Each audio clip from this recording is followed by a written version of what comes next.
Muchachos, ¿qué tal? Buenas noches, buenas tardes, a la hora que estén viendo este video. Ya lo quería hacer desde hace rato y era justamente platicarles lo que era ser gamer en los años 90. A algunos les va a recordar pues su infancia, otros van a decir, ¿y a poco así se jugaba? ¿Cómo es posible? Porque realmente el gamer en los años 90 es muy diferente al que existe hoy en día. Hoy tenemos definitivamente demasiadas comodidades a comparación de lo que eran los juegos en los años 90, por lo que les voy a platicar un poquito con respecto a esto. Y básicamente lo primero era que teníamos la barrera del idioma. ¿Por qué menciono tan repentinamente esto? Porque justamente los juegos aquí en América, al menos en la gran mayoría, quiero creer, de América, todos llegaban en inglés. Todos. Lo que pasaba era que justamente Nintendo solo tenía de dos sopas en ese entonces, en japonés y en inglés. Por esa razón, todos los juegos que llegaban aquí de parte de la propia Nintendo venían únicamente en inglés. Entonces, en algunos casos, pues sí, era muy intuitivo, por ejemplo, como Doble Dragón, como el juego de Barbie, Ninja Gaiden, las Tortugas Ninja, Little Nemo y varios otros eran bastante intuitivos que no necesitabas realmente saber inglés ni nada por el estilo. Pero ya en caso de juegos como lo sería Wizardry, Shadowgate, Maniac Mansion, especialmente con Tabú, el Sexto Sentido, estos juegos ya necesitabas conocimientos de inglés, especialmente en Maniac Mansion, que necesitabas conocimientos no solo de inglés, sino también de lógica, porque realmente esta aventura gráfica salió primero en computadora. Entonces, al portearla a la Nintendo, era más que nada para un público, pues, un poquito mayor, no tanto para niños. Y me tardé un poquito con Bar contra los Mutantes del Espacio porque no era tan intuitivo, porque sí te pedía que hicieras algunas cosas en específico en las escenas. La cosa es que puede que no te hayas dado cuenta, puede que sí inmediatamente, dependiendo, porque como menciono, la gente nada más agarraba el control y se ponía a jugar. Entonces, muchas personas no sabían que, por ejemplo, en el primer nivel tenías que agarrar objetos morados, tenías que pintar cositas de ese estilo. Y es que la barrera del idioma sí fue algo que para nosotros, pues sí nos pegó bastante porque muchas veces teníamos que buscar alguna solución. En algunos casos era pues anotar en un papelito todo lo que querías transcribir, que querías traducir, y te ibas directamente a la biblioteca a buscar un diccionario de inglés al español. Cosa que, no siempre se podía porque no había bibliotecas cercas o de plano ni siquiera le entendías a eso. Otra también era que justamente tuvieras un diccionario de inglés a español, pero desgraciadamente en lo que fue en los 90s, las clases de inglés eran entre comillas para nivel secundaria y para clases particulares, por lo que tener un diccionario de estos no era una necesidad ni cosas que necesitaras para el grado primaria. Otra de ellas es haber conocido a alguien o tener a alguien, algún familiar, algún amigo que supiera inglés, y sobre todo que tuvieras la suerte de que estuviera en casa para poder decirle, oye, ¿me puedes traducir esto? Y falta que supiera, porque como menciono, no era una cosa que se usara como hoy en día. Otra cosa era justamente a la hora de escoger un juego, porque realmente no te podías guiar mucho por las fotos o por la caja del juego.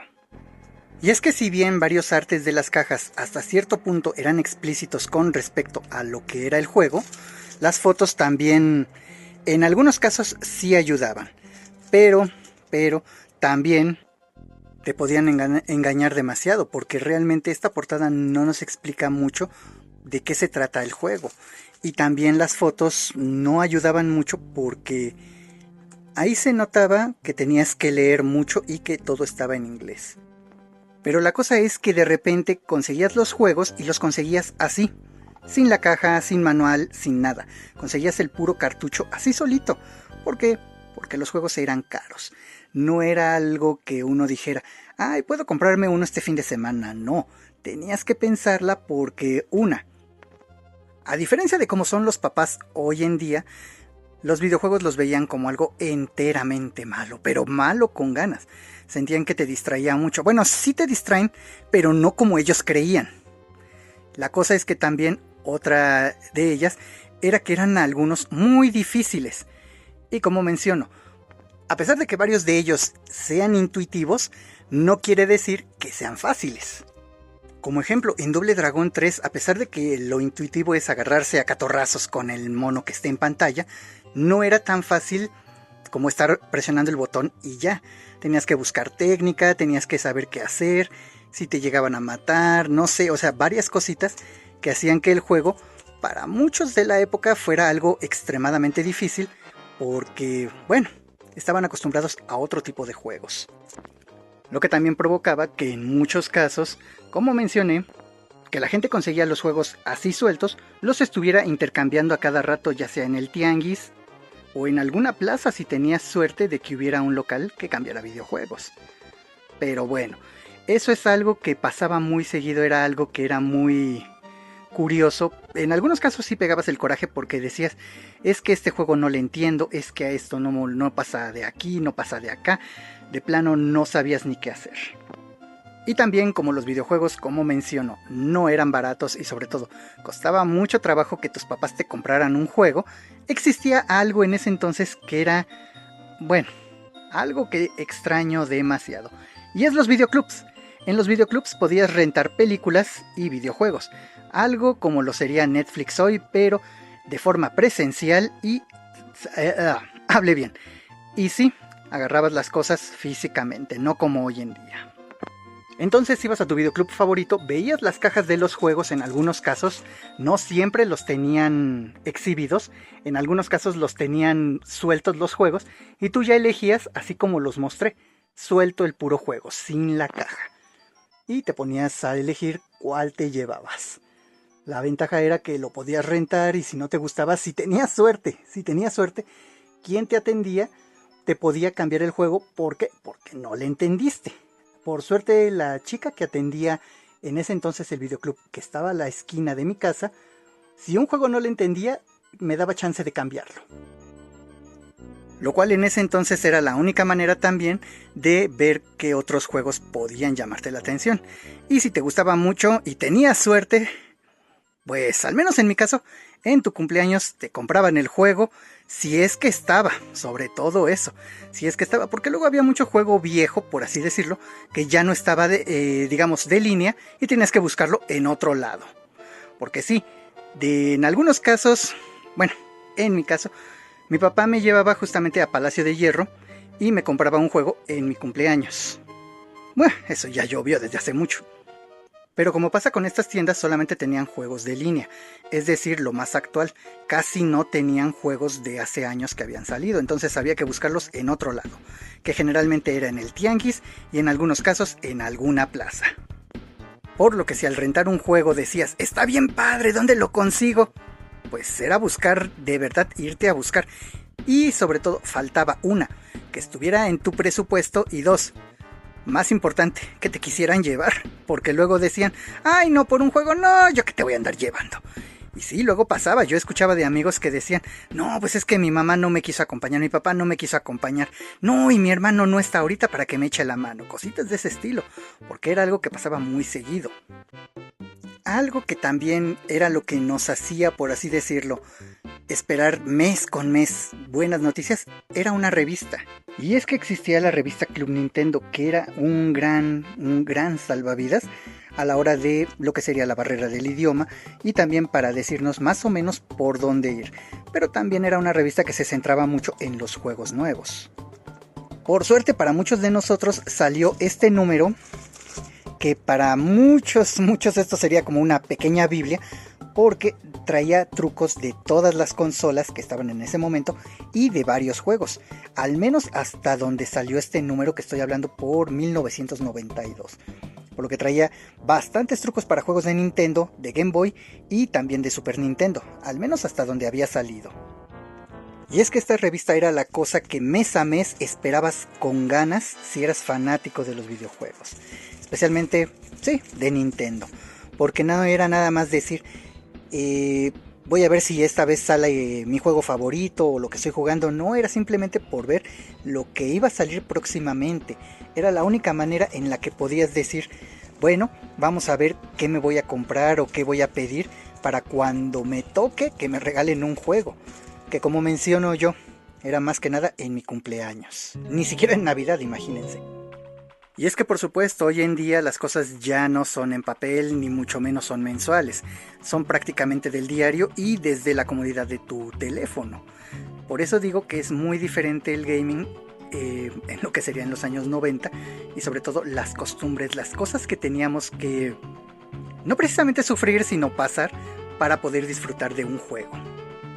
Porque sonará feo, pero tal vez para muchos de nosotros representó una parte muy importante de lo que sería nuestra infancia y sobre todo para muchos de nosotros el hecho de ver no sé hasta dónde hemos caminado realmente nos hace pensar, imagínense si no hubiéramos avanzado prácticamente nada, ¿cómo estaría hoy el gaming?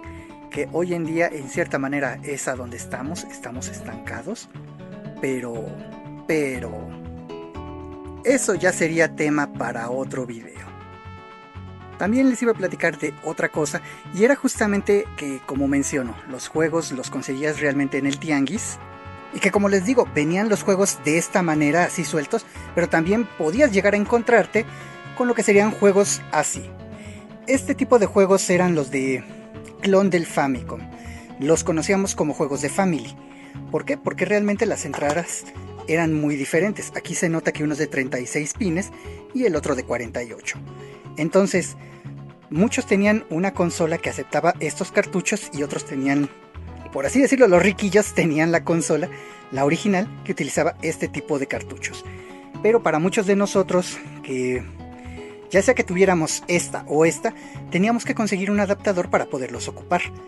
Porque a pesar de que los juegos de Family eran más baratos, necesitaban también un adaptador que te permitía convertirlos a 48 pines. Y de esta manera quedaban más o menos del tamaño de un cartucho de Nintendo para poderlo ocupar en tu consola.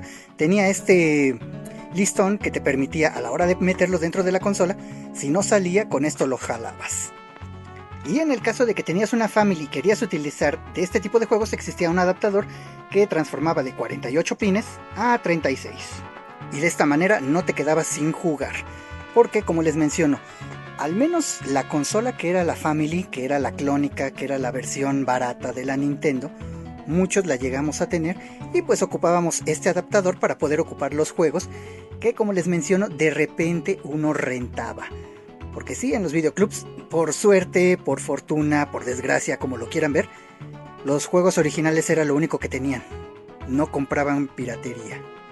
Pero muchos de nosotros no nos quedaba de otra, porque como les menciono, les vuelvo a recalcar, los juegos eran en ese momento no solo caros, sino que los veían como algo extremadamente malo. Y es que obviamente los videojuegos para muchos llegaron a ser una gran distracción, llegaron a ser algo que no era bueno, porque muchos niños, muchos niños, todavía jugaban, digamos, en la calle. Hoy en día se podría decir que sí, todavía hay, pero no como antes. Antes, no hombre, era una cosa bárbara. Realmente se veía en las calles niños a diestra y siniestra, jugando fútbol, no, ojo, aquí está la cosa, no jugaban fútbol con un balón, no, eso era de ricos. Era agarrar un bote de frutzi. Si no saben qué es un frutzi, es una bebida, por así decirlo, para niños, con algún saborizante artificial, que era muy barata en ese entonces, hoy en día creo que ya no, pero se llenaba eso con algunos cuantos papeles, se llenaba con algunas otras cosas, casi siempre, sí, era papel o cartón, y se ponían a patearlo para jugar fútbol. La cosa es que eso es lo que veías muy seguido. Entonces hablar con, ahora sí que, niños de ese estilo, hablar de videojuegos siempre te iban a tachar de raro, te iban a tachar de no manches, que de qué hablas, cositas de ese estilo. Te hacían ver como raro. Por esas razones que les menciono, que era una cosa que se veía muy mal, incluso entre los niños. Porque decían, ¿cómo es posible que prefieras estar pegado a la pantalla que salir a jugar y patear justamente un bote de frutzi? Y es que me ha tocado hablar con muchísimas personas, digamos, de mi rodada, de más de 40, que pues sí les tocó este tipo de cosas, este tipo de situaciones, mientras crecían. Porque como les menciono, los videojuegos siempre se han considerado como una gran distracción, pero en lo que serían los primeros años de este hobby se consideraba todavía peor, porque decían que distraía, que suena muy feo la palabra, pero que idiotizaba, que te hacía un burro porque simplemente nada más te la pasabas pensando en eso. Y la verdad es que a mí me tocó mucho que me lo dijeran, muchísimas veces, no solo maestros, sino también gente que, bueno, familiares, amigos de la familia, ojo, no eran míos, y gente que, bueno, en cierta manera, ni siquiera me conocía, pero nada más mencionaba juegos y decían, ay, no puede ser que le gusten esas cosas, ay, ya va a empezar, cositas de ese estilo, ya saben.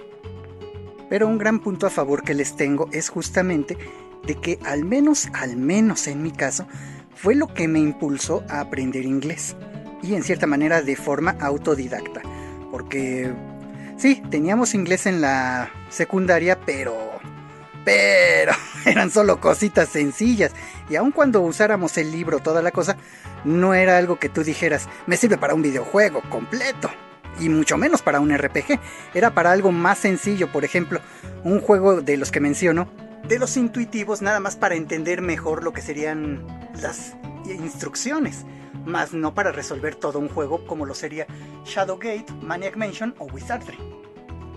Lo cual agradezco demasiado que haya sido, por así decirlo, el impulso para poder aprender este idioma, porque como les menciono, no hubo juegos en español hasta mucho después, y para rematar, estos juegos no siempre eran cosas que a uno le llamaran la atención. Y pues por lo mientras hasta aquí lo dejamos. La verdad es que todavía queda bastante por platicar, pero si veo que este video tiene aceptación, nos seguiremos con lo que significaba también salir a la calle, años posteriores, porque ahorita estoy hablando más que nada hasta, ¿qué les gusta? Desde 1985 más o menos, hasta lo que sería alrededor de 1992. Ya todavía falta más, pero no crean que es mucho, aunque a decir verdad, sí, hay algo de historia que a muchísima gente puede que le remueva un poco la mente y digan, qué recuerdos. Por lo mientras, muchachos, muchas gracias y nos estamos viendo en el siguiente video. Ahí se ven. ¡Uy!